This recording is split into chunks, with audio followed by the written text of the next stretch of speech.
What's up, everyone? I'm Adam, and I collect sports stuff. Today, I want to talk about the terrible, terrible thing that is getting the autograph from a really, really terrific player, only to have done the whole thing completely wrong.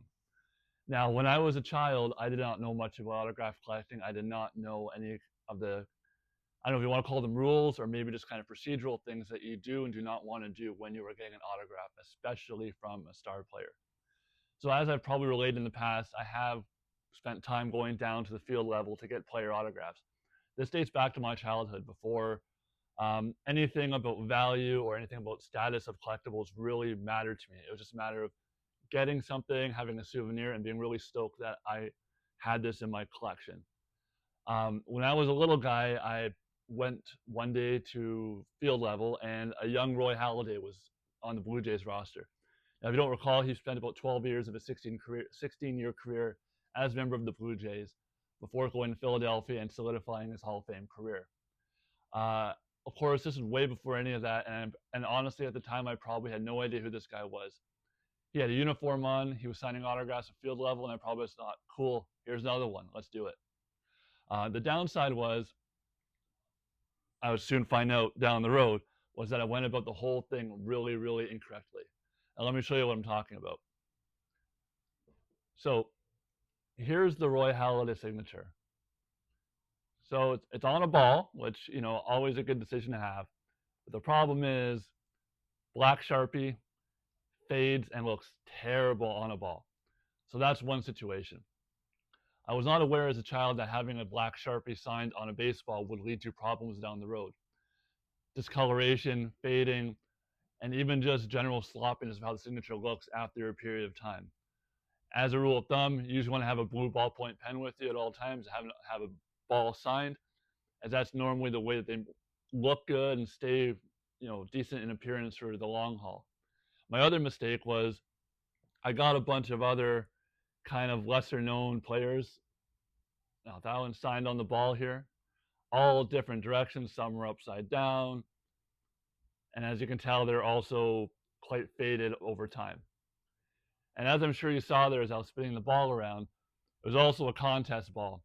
I don't remember what contest it was. It's some kind of $1 million giveaway thing that sadly I did not win. But this is the ball I had. I brought it to the park, thought nothing more than that about it.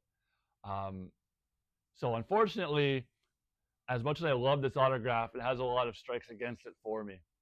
Black Sharpie, non-official ball, contest ball, and the fact that it has a lot of other players on it that are not of the quality that Roy Halladay became. As you might know, Roy Halladay pitched a no-hitter in the playoffs. He pitched a regular season perfect game. Became a Hall of Famer in 2019, and is revered as one of the greatest pitchers of his generation. Now, don't get me wrong, I am psyched to have this ball for a lot of reasons. For one, I'm a big Toronto Blue Jays fan, and he has a big part of the team's history. Secondly, he's no longer with us. As you might know, in 2017, he tragically passed in a plane crash, and getting his autograph now has become either a lot more expensive or hard to come by. Not a lot of people want to part with them, and when they do, it's usually for a dollar amount that's kind of uncomfortable for what the item is.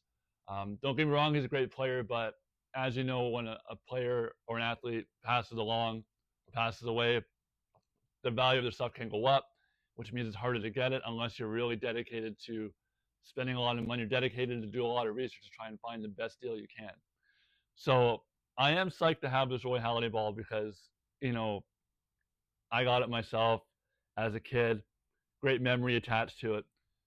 I just wish I had the power of hindsight to have had, an actual ball, either an official league ball or one of the Rawlings balls.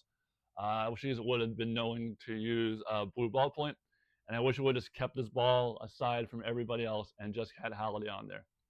Of course, like I said earlier, at this point in his career, he was not the guy that he became, and who's to know, who's to predict? I was a kid, I was not a scout, I did not know where this guy's career was headed. Um, Advice going forward: if you do recognize that the player is of significant consequence, do your best to have multiple balls available to you if you are graphing at a ballpark.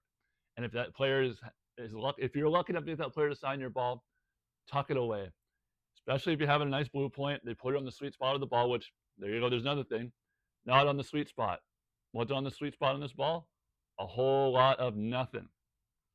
So always be prepared, have the right equipment, do your research ahead of time, and know what you're going to get signed and how you'd like it signed. You're not always be in total control of that situation, but the more prepared you can be going into an in-person autograph situation, the better you'll be. You will not be like me, who has the autograph of one of the greatest pitchers of his generation on a crappy ball with other players that don't really mean anything, and the ball that apparently helped somebody win $1 million. If you like what you see here, please participate in the comments, subscribe to the channel, like the video, do all those great things. Thanks and have a good day, everyone.